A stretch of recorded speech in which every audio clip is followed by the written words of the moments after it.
Yeah. Okay. Yeah. My first love. You're asking about my first love. Yeah, I would say it has to be Vincent Paglione. He was like my coworker, my boss. In my first job, I was working at UIC at University of Illinois at Chicago.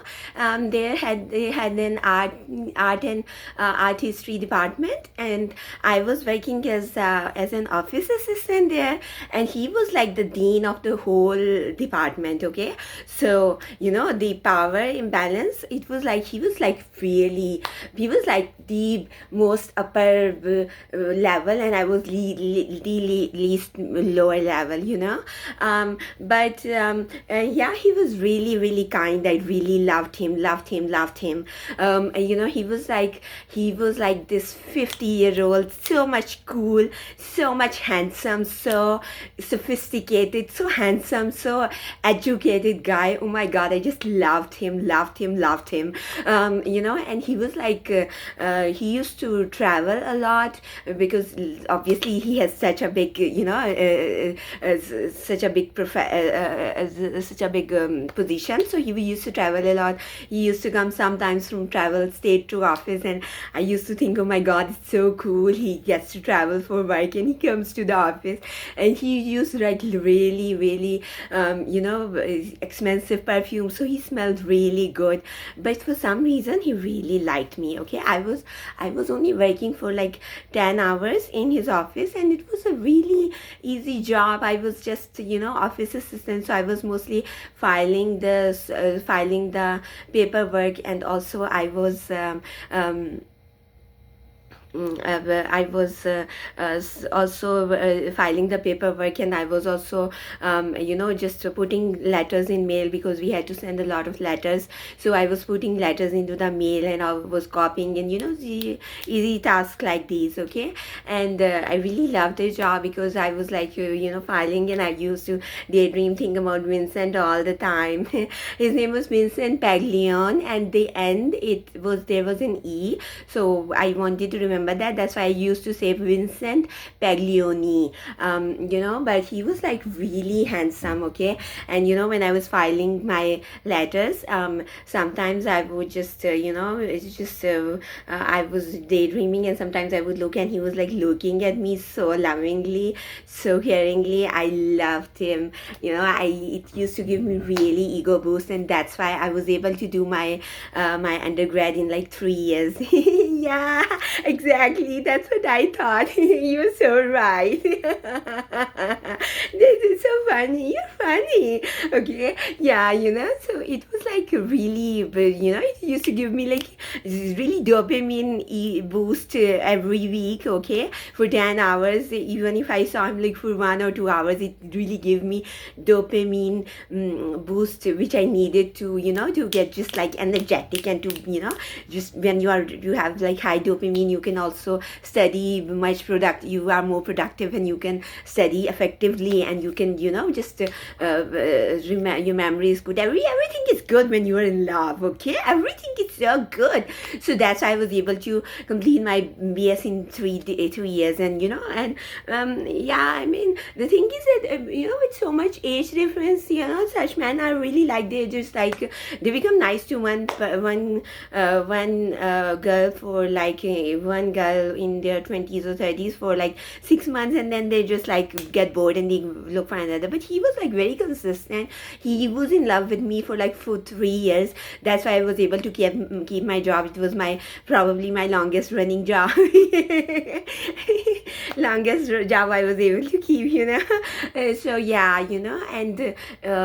yeah, and it was like really really really really good timing. I mean, I was in UIC, and there are like so many sophisticated, so many handsome professors and students everywhere, but you don't get to interact with them much. But I was able to with Vincent Paglioni because of that job. And yeah, it was like really my first love. And my god, 20s were a good time. 2000s was a good time. It was a good time. I just my god, I see the 20 years old today and 20-year-olds today, and they're so so bitter and so angry, so bossy, so always stressed out. And I think don't they have a Vincent in their life? How sad life, if you don't get the Vincent in your 20s, if you don't get to know him, if you don't get the honor to know him, and you have those memories to look on to when you have going through a really hard time, when you are stuck with a really ugly, really abusive, really cheap, trashy guy, you can just at least you can feel better with those memories, when you're 20s, when he was there. And yeah, it's so sad if you don't get a Vincent in your life. I don't know how can you live, okay? Or maybe it's like maybe it's the other way around, that if you don't see people like Vincent, then maybe you can be content with whatever filth, whatever garbage you get in your 40s, but yeah, maybe it's that makes it harder to to deal with this reality. But I don't know. Yeah, it was. I just think about him all the time, and he was like really good, and it was like a really, because I was like the women in women in the office, like they would like they would get like really mad with me, but they wouldn't say anything to me because of him, I think. And yeah, so yeah. So yeah. So mm-hmm. Yeah, sure. No, I have very many stories I can tell you later. Yeah, and yeah, what did I do in my free time? How did I become so charismatic, so attractive? I would say that I used to spend all my free time in watching TV. And people say that it's a waste of time. You should, make friendships. You should develop friendships, and those friendships will help you. But I don't think that really works. I think when you are going through a downtime, you're going through a bad time, everyone just comes along, and they say that if you were nice to me, I would have helped you today, but since you didn't, you were not nice to me, I cannot help you. But the thing is that I did help a lot of people, okay? I was not like sitting, I was working for my parents, working really hard, studying really hard because I understood my parents wanted me to be successful, because they they are so narcissist. They just want to use their kids to to feel proud. And when I did my BS in 3 years, it was an achievement, okay? In our relatives at that time, all the people, they were doing undergrad for 6 years, 7 years, 8 years, no one was completing in 3 years, and I did it with such a good GPA. They used it to boast a lot. They used it to to feel proud a lot. I did give them a lot, okay? And then I was also doing the housework, yeah, my mother was doing, but there was like always guests, and I was serving them tea and everything. I was doing them, okay? And then my sister, she was living in Pakistan, so I was used to send her money every year, and like every month for like $300 or something. And I used to send her flowers and so many gifts on her birthdays and all the special occasions, and all the things that she did for me, she remembers, but all the things I did for her, she doesn't remember. And then there are so many Maulvis, and so many Maulvis like Khanam Tayyaba, the Hussaini Center, and then one in the California. I have been sending khums to them. I would say that if I count all the khums that I have given to Shia community, is like $150,000. So they should come help me. But where did all go? Do they remember? No, they just keep asking for more and more and more. They don't remember anything, okay?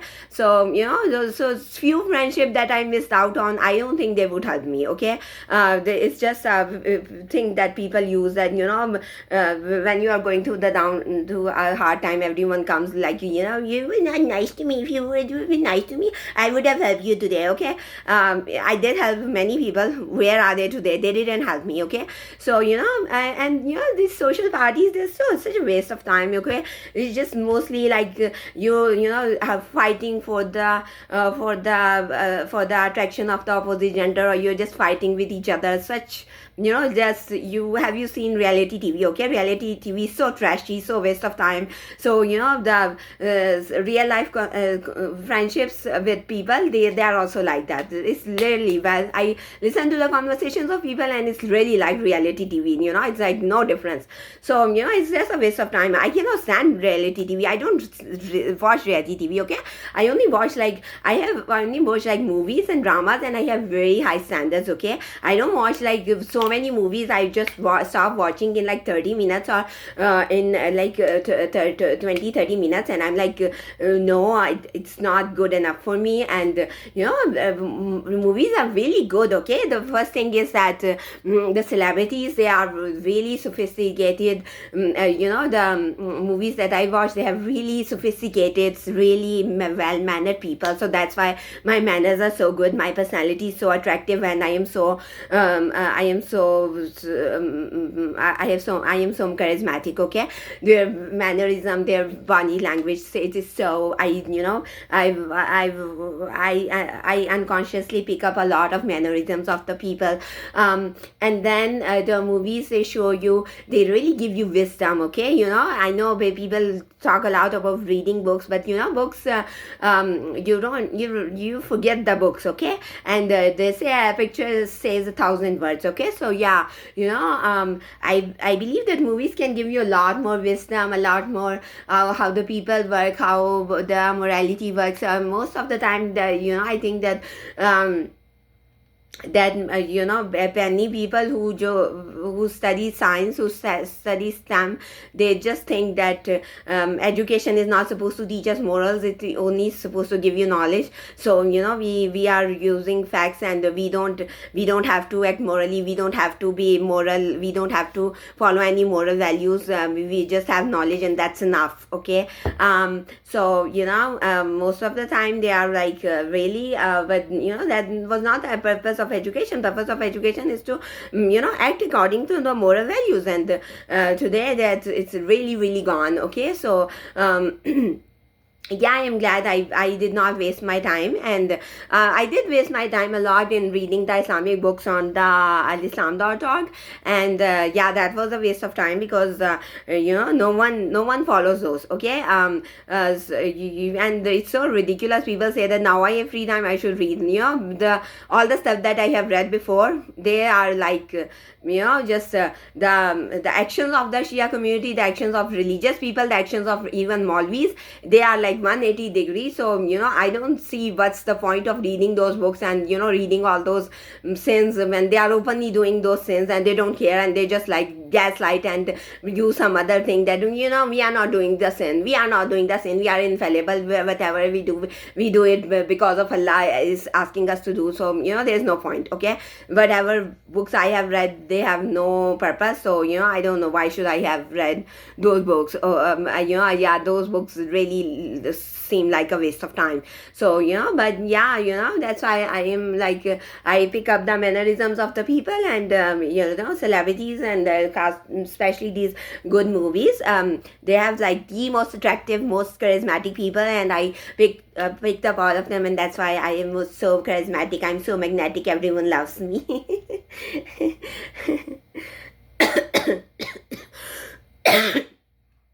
Yeah, no, I didn't want to become a celebrity. Okay, I was like very religious family. Okay, very patadar, and you know, very religious family. And my parents were like crazy about always about doctor. So you know, I did try, and I did my BS in biochemistry, and I worked for many years. But you know, the same thing, because I am such a charismatic person, and all the women were always so jealous of me, and all the men were always focused on me. So you know, it created a distraction promotion at every job. I was not the most beautiful person, most beautiful women, but I was the most charismatic. That's why all the women were so jealous of me always, and all the men were like really, really, really, really attracted towards me. So then I thought that it doesn't work. Whatever your natural talent is, you should always use that, and only in that you can be successful. You can be try to be successful in other fields, but you cannot be. So I was born to be a celebrity.